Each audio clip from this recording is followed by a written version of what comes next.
একটা বড় ইলিশ মাছ আনছে 1 কেজির উপরে। ইলিশ মাছটা খুবই তাজা, দেখেন একদম লাল মাছটা, খুবই সুন্দর, একদম তারাটা লাল। এটা দিয়ে ওখানে আমি কাটিয়া মাছের ঝোল করতে করতে আছে, ঝোল করবো পরে। না আজকে শস্য ইলিশ না, খাসির মাংস করতে আছি, খাসির মাংস বয়াইছি।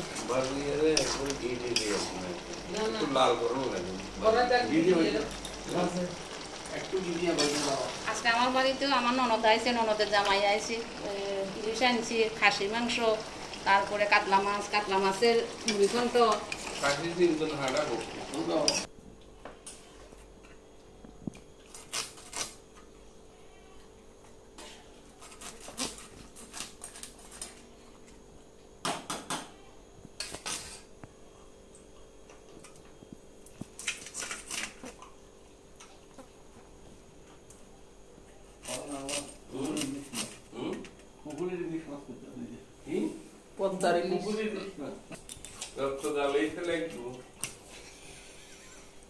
মাছটা একদম তাজা, টাটকা রক্ত।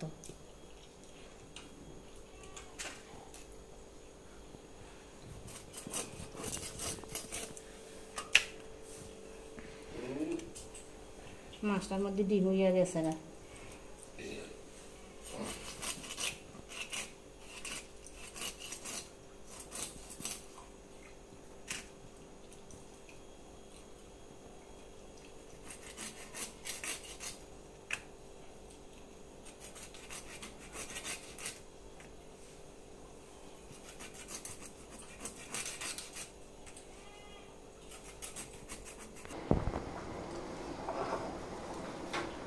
ইলিশ করবো, ইলিশ শস্য বাটা দিয়ে ইলিশ করবো। ইলিশ করার লাগে শস্য, কাঁচামরিচ, পেঁয়াজ সবটি একসঙ্গে বাটা লাইতে আছি।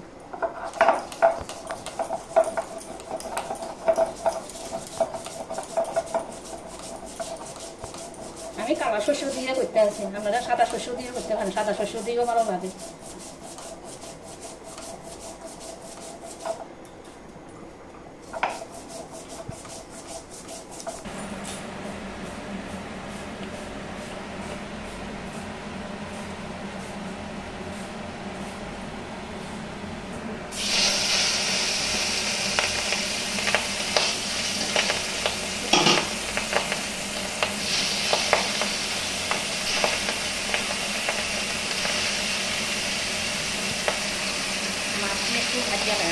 আর বাইরে আমার কাছে ভালো লাগে না, একটু বাচ্চা লাগতে আছে।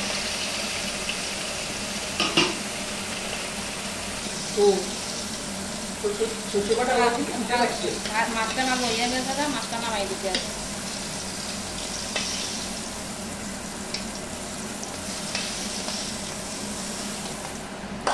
এইভাবে সবজি বাচ্চা লাগতে আছে।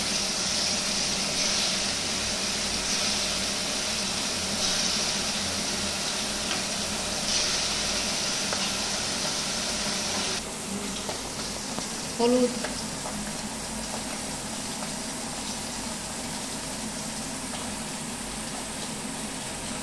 একটু কালার লাগে কাশ্মীরি মরিচের পাউডার দিতে আছে, আর একটু ধনিয়া জিরার পাউডার,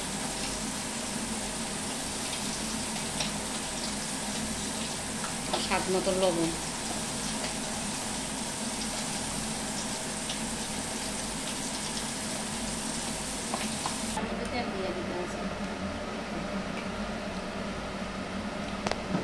তেল গরম হয়ে গেছে না, এবার পেঁয়াজ দিয়ে দিতে।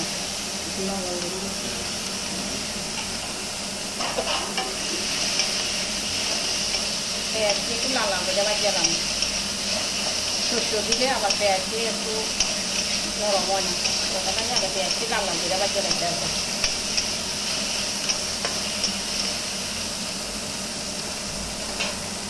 পেঁয়াজের মধ্যে লবণ দিয়ে দিতে আছে, নরম হয়ে যাবে।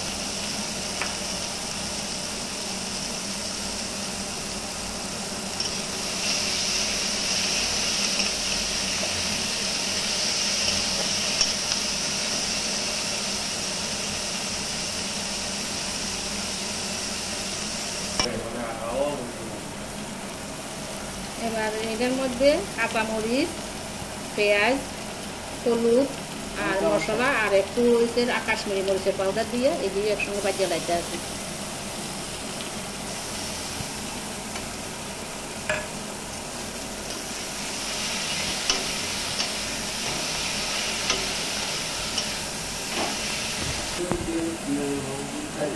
মশলাটি ভাজা হয়ে গেছে, এবার মাছটি দিয়ে দিই।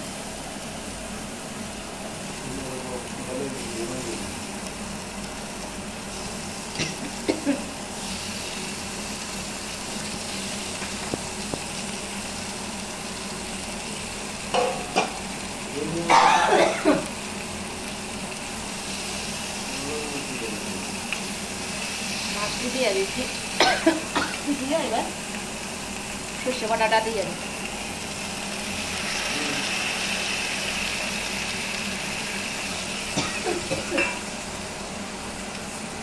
একটু নাড়াচাড়া দিয়ে এবার একটু ঝোল দিয়ে দিই আর একটু।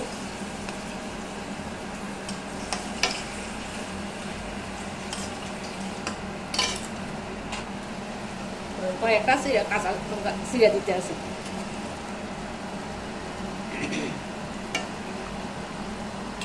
হালকা আর একটু ঝোল দিয়ে দিই।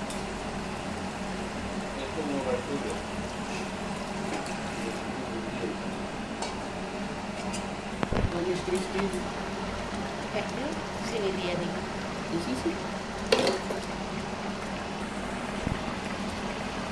হয়ে গেছে গা, নামাইয়ে দিতে আছে।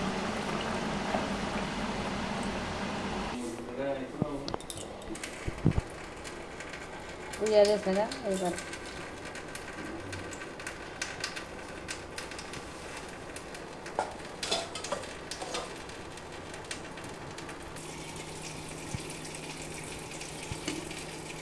আমি এভাবে রান্না করছি, আপনারা সর্ষে বাটা দিয়ে এইভাবে রান্না করবেন। আমি যেভাবে রান্না করছি এভাবে রান্না করলে কিন্তু খাইতে খুবই ভালো লাগে।